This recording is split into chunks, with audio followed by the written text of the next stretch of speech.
Buenos días, hoy es lunes 19 de junio del año 2023. Transmitimos desde Cuenca, Patrimonio Cultural de la Humanidad. A esta hora saludamos y damos la bienvenida al sociólogo, abogado y catedrático universitario Jaime Chuchuca, analista político. Jaime, buenos días. Muy Gracias buenos por aceptar días, la estimado Jaime, invitación. gracias por la El invitación. tema es los binomios para las próximas elecciones, binomios para presidencia y vicepresidencia. Son 8 los inscritos y al menos 2 han sido impugnados por el cuestionado Consejo Nacional Electoral, el de la señora González, la correísta, y de Fernando Villavicencio. Le pregunto para iniciar este diálogo, ¿qué le espera al país? Buenos días, estimado Jaime. Primero que nada, hay que empezar analizando el problema de la muerte cruzada, ¿no? Que concitó ya en otras entrevistas hemos analizado. Y en primer lugar, deja la puerta abierta para que el presidente de la República emita decretos económicos urgentes, siempre y cuando se conduzcan a esa materia por una parte, y de otro lado abre la puerta para las elecciones, ¿no? Para completar el periodo.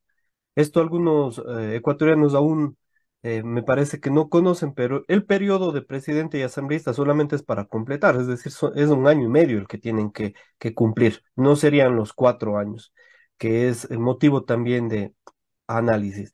Sin embargo, el presidente de la República, de acuerdo a los decretos económicos urgentes, lo que ha intentado hacer es enviar proyectos de ley neoliberales, como por ejemplo el de las zonas francas, que no tienen nada que ver con la urgencia económica, pero sí con la urgencia de los bolsillos de la gente que rodea al presidente. Y en segundo lugar, las candidaturas presidenciales y para asambleístas nacionales y provinciales, obviamente que tendrán que discutirse de modo interno en las organizaciones políticas, en los movimientos, lo cual no ha sucedido y más bien lo que ha abierto también es una puerta de alta antidemocracia, más bien de una elección casi a dedo. A Primero ver, se pronuncian las candidaturas y y después de los eso se mismos, y sancionan los los mismos, partidos. al menos en el correísmo, los mismos.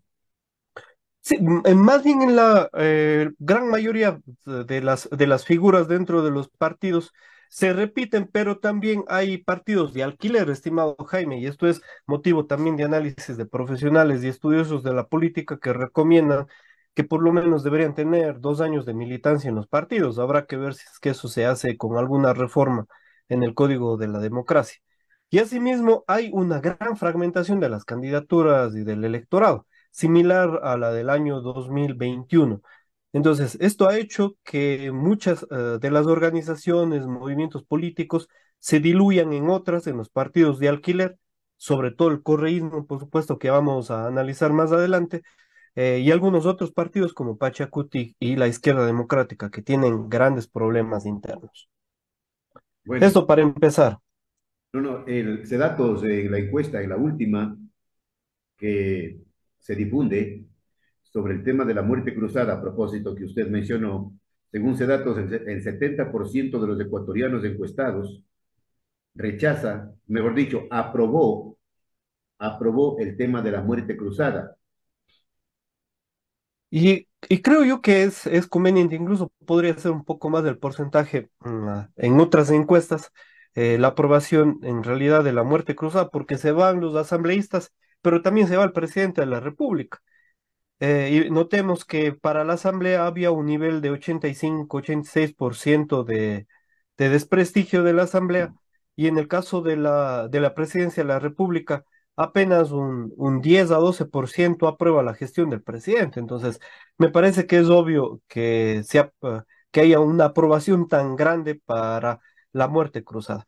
Pero asimismo, estimado Jaime, tenemos que notar que por lo menos hay algunos cambios en el análisis político. Ya en 2021 habíamos notado algunos cambios, pero ahora son mucho más evidentes. Primero que esto que nos permitía analizar la política ecuatoriana del eje correísmo-anticorreísmo cada vez está más disuelto.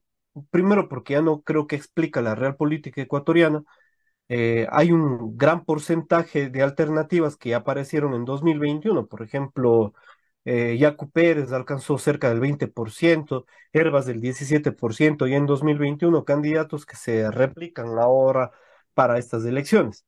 Y por otra parte, hay un ocultamiento muy grande del discurso ideológico en función de llegar al poder, de llegar al gobierno.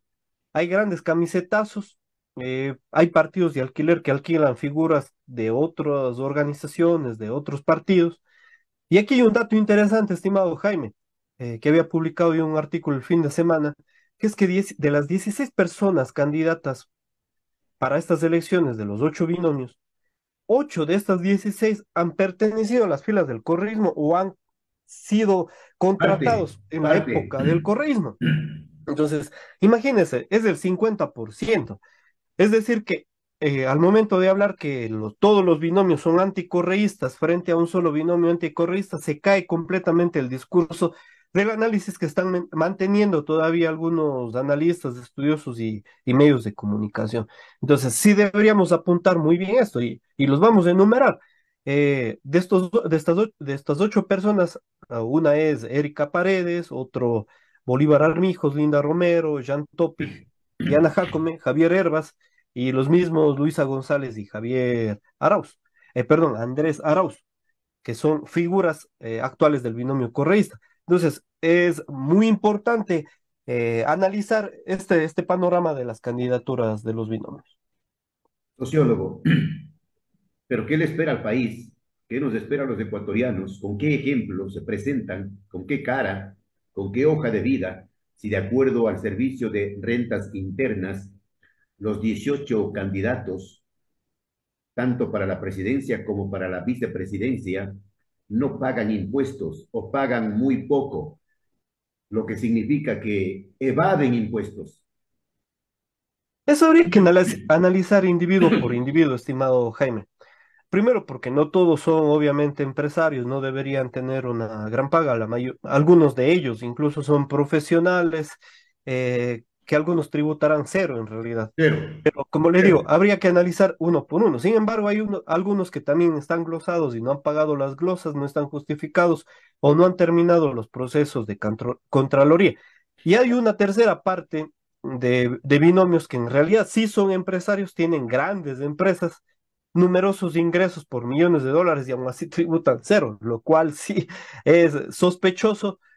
Para el servicio de rentas internas lo deberían analizar por lo menos, no solamente por este motivo, sino que esto es un suceso en general para los grandes poseedores del capital ecuatoriano. Pero ¿sabe cómo proceden con esos grandes evasores, ¿no? Los que no pagan impuestos al país y a los pobres sí exigen pagar impuestos y puntuales. No pagas impuestos, pero me pasas por debajo de la mesa. Es una costumbre ya normalizada en el Ecuador que los pobres en realidad sean puntuales con sus cuentas, pero no así los empresarios y capitalistas que buscan más bien cada uno de los espacios para no pagar los impuestos que deberían al Ecuador. Esto es algo generalizado y ha sucedido durante décadas. Y lo propio sucede con estos binomios, con los 8 binomios. Podemos empezar analizando cada uno si quiere, estimado Jaime. Bueno, Fernando Villavicencio, a propósito de la impugnación que hizo el Consejo Nacional Electoral, le respondió a la señora Tamaín y al señor Pita indicando que hay candidatos a los que no les tocan, pero sin embargo están seriamente cuestionados. ¿Sabe por qué? Cuestionados porque tienen glosas millonarias, cuestionados porque no pagan impuestos, cuestionados porque no pagan pensiones alimenticias, cuestionados porque tienen sentencias ejecutoriadas, como el famoso Pablo Romero de la Senaín, estuvo involucrado en el secuestro de Fernando Valga, sí, de Fernando Valda. Sin embargo, están allí campantes de candidatos.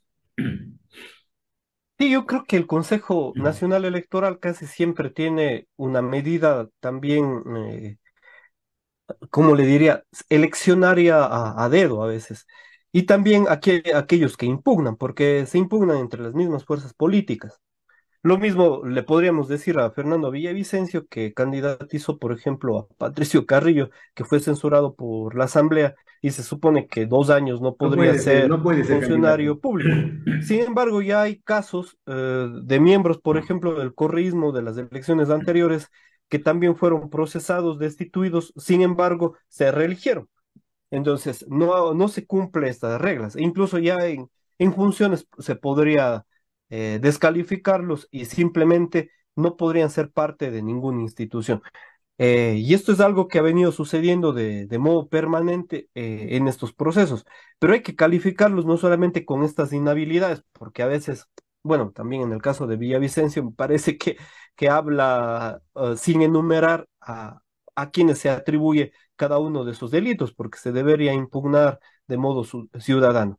Sin embargo, las candidaturas del correísmo y las de Villavicencio han sido impugnadas por no presentar el plan de trabajo.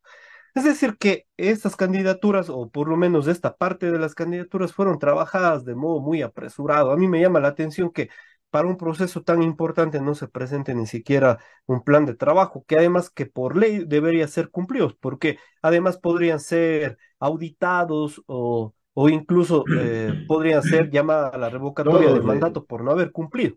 sociólogo, todos los candidatos, todos los aspirantes, todas las listas deben ser medidas con la misma vara, sin dedicatorias, para que el Consejo Nacional Electoral tenga algo de credibilidad.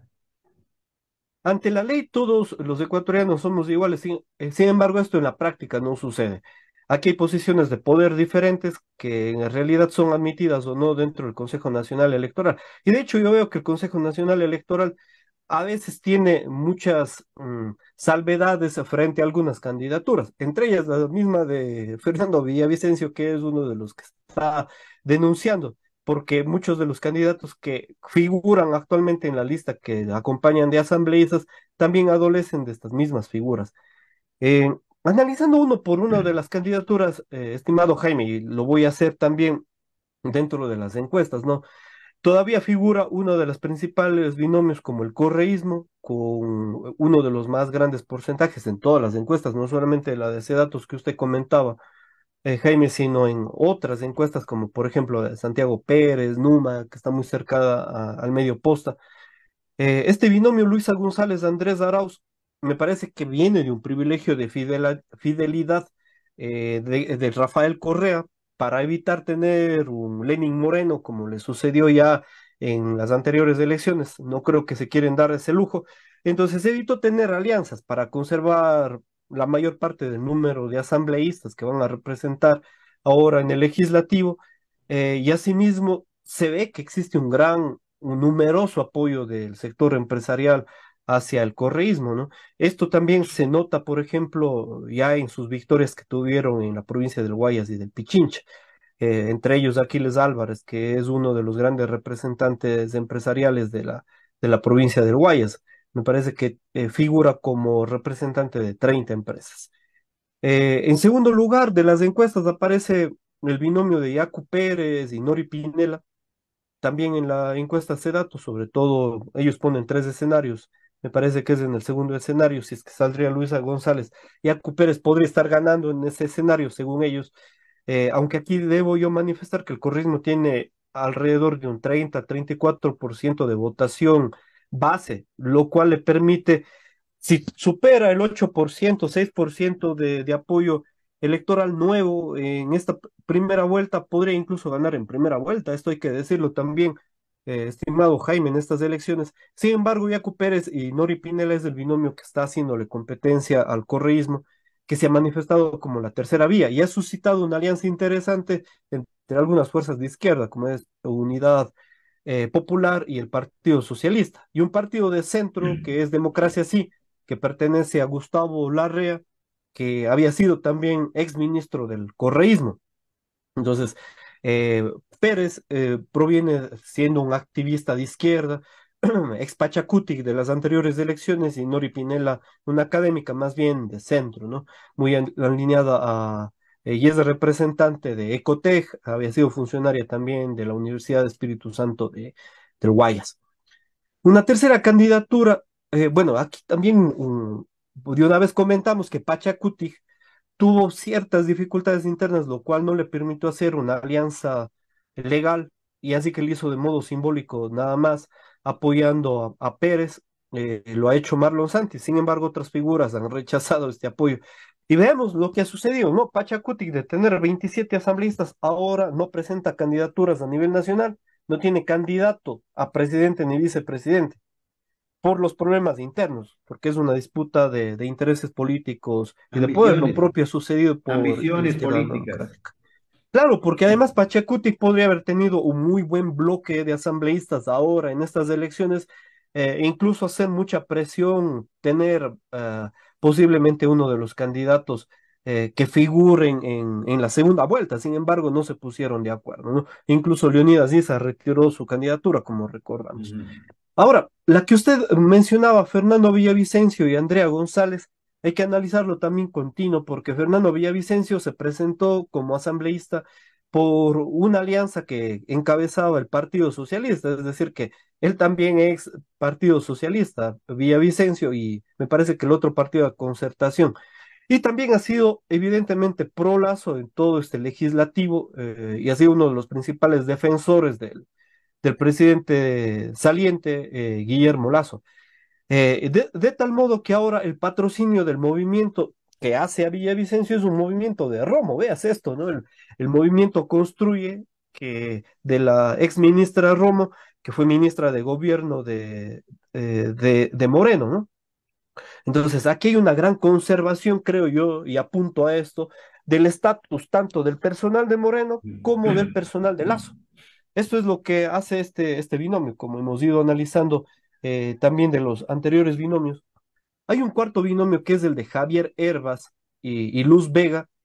Javier Hervas dijo que no iba a salir candidato, recordemos esto, es estimado Jaime, es ex IDE, se desafilió del IDE o también lo sacaron del IDE, ex correísta, también participó como funcionario dentro del gobierno de Correa, participaba en algunos viajes diplomáticos, esto lo sabemos los ecuatorianos, y luego terminó haciendo una alianza con Luz Vega, que es hermana de Nina Pacari, miembro duro de Pachacuti. La misma Luz Vega pertenecía o estaba afiliada a Pachacuti y es esposa de Oquitito Aña, el 4 veces alcalde, ¿no? Que además figuró como candidato a vicepresidente con el señor Guillermo Lazo. Entonces también esta parte, digamos, de la derecha entre Moreno y Lazo también se encuentra diluida, sobre todo con esta representación.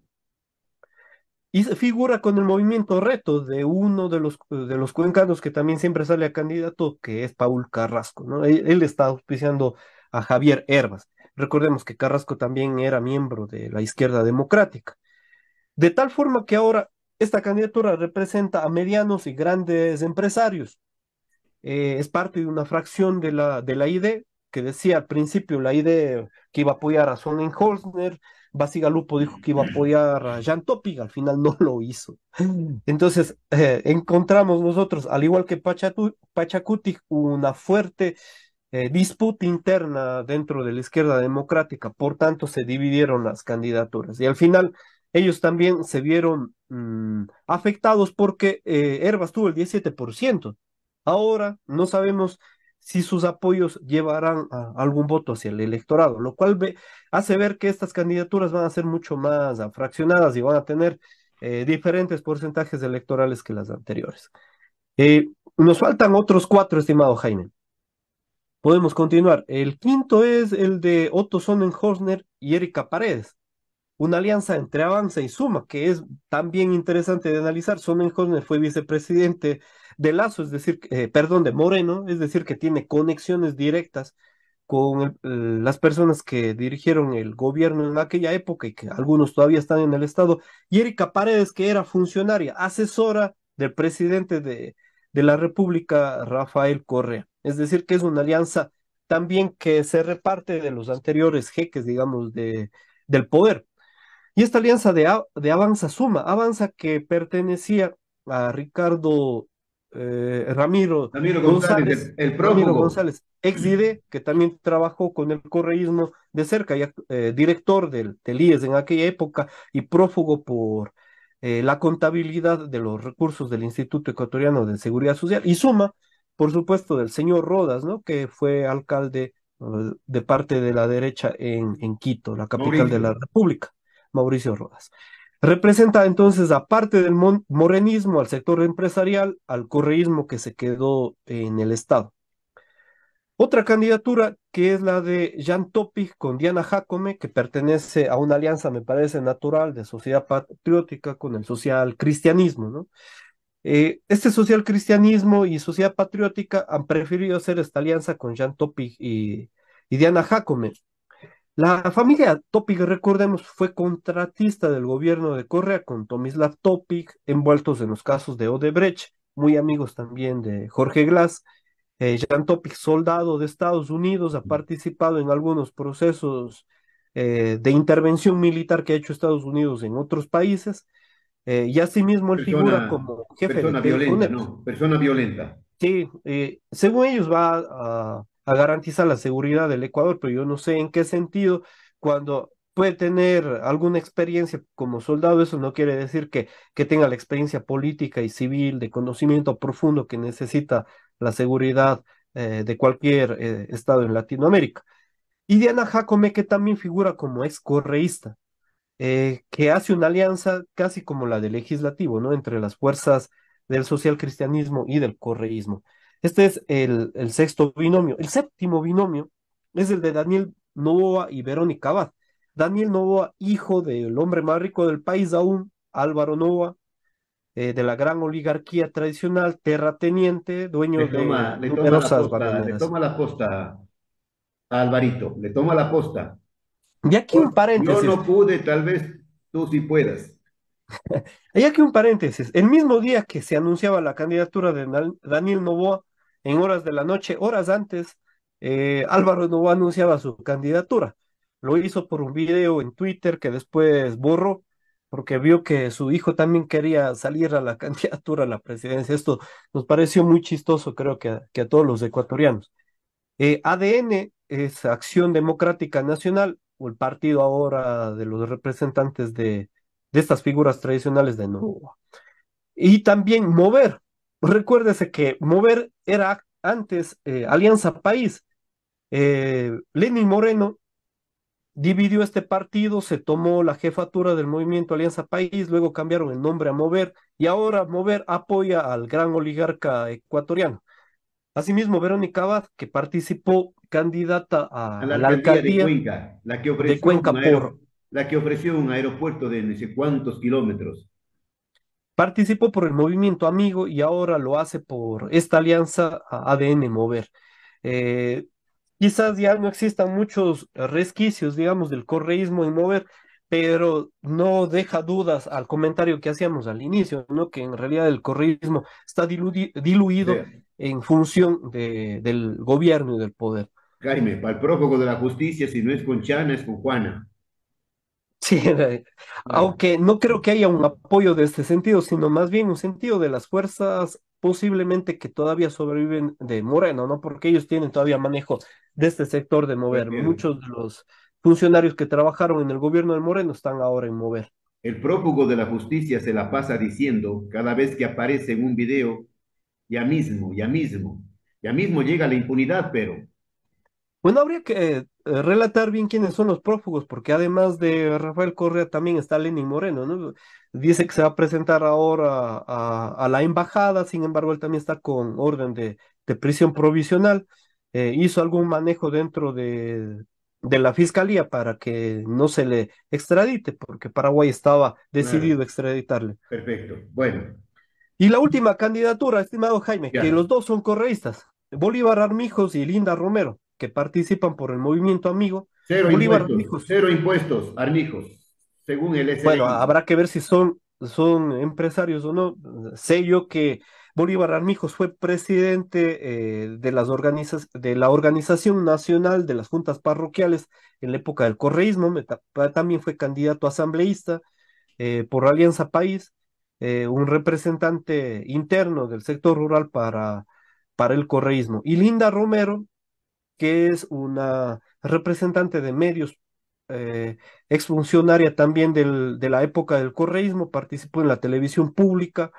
Y esta alianza también entonces es de dos ex correístas que aparecen al final de las encuestas. Sin embargo, Sin ninguna podemos ver que estas posibilidad, ocho representantes, ¿no? sin ninguna Ocho posibilidad. representantes de estos 16 han tenido relaciones con el correísmo. Entonces, aquí podemos resumir que en realidad hay una disolución muy grande de las fuerzas del correísmo, también de Lazo, que no presenta ahora candidaturas con Creo, pero que le está apoyando de modo directo, por lo menos a dos candidaturas. La primera, obviamente, es la de Fernando Villavicencio, pero también vemos que hay otras fuerzas que no le figurarían mal el apoyo en el caso de Lazo, como Jan Toppig, Otto Sonnenhorner, o incluso hasta Daniel Noboa, pero que tiene muchos menos posibilidades electorales porque ellos generalmente han realizado alianzas con este sector de la derecha y el sistema financiero, entonces no hay mucho problema en ese tipo de alianzas. Entonces, estamos ya a la espera de las elecciones y del inicio de la campaña que empezaría en julio y las elecciones son el 20 de agosto, con estos movimientos tan sui generis que se están dando.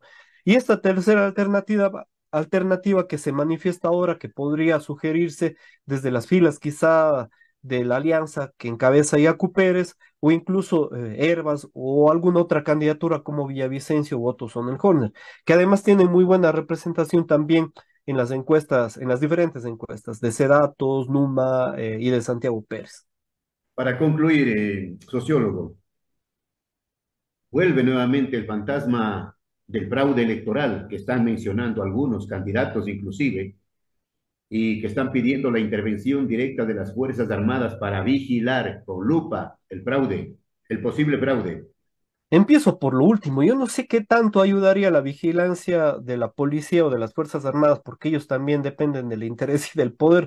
No lo veo muy salvable ahí. Y el Consejo Nacional Electoral actual casi es el mismo del 2021, es decir, que El el mismo. mismo que tuvo centros paralelos, falsificaron actas, no sé si con conocimiento o no de ellos, pero sí con conocimiento de centros paralelos, como lo denunció el mismo vicepresidente Pita del Consejo Nacional Electoral. Y todo quedó en nada, en silencio, todo. Y esto tanto en 2023 como en 2021. Solamente uno de los funcionarios cambia, ¿no? Luis Verde Soto, que era consejero nacional, representante cercano a la izquierda democrática, y después al gobierno de Lazo, fue asesor presidencial de Lazo, y ahora se cambia a la consejera Nájera, ¿no? Que ella es una de las representantes. De ahí el resto han cambiado circunstancialmente a momentos han beneficiado al correísmo, porque también han figurado como parte de él, después parte de las filas de Moreno, es decir, de la nueva configuración que era contraria al correísmo, y Ya, finalmente al socialcristianismo y al Lazo. A Lazo han beneficiado, pero de modo muy grande en todas estas elecciones. bien. Otra de las inquietudes es sobre el tema del mal uso de los bienes públicos por parte de las autoridades seccionales en esta campaña, meter dinero y meter bienes públicos para promocionar a sus candidatos, a sus aliados. Allí tiene la Contraloría que meter mano y duro. Las fuerzas del poder público siempre han sido utilizadas para los momentos de campaña electoral y lo podríamos decir a veces haciendo un análisis muy grande, ya no tenemos mucho tiempo. Sin embargo, sí podemos decir que las fuerzas que tienen mayor representación en los seccionales, en los municipios y prefecturas, son los que más se van a aprovechar del sector público para realizar la campaña electoral.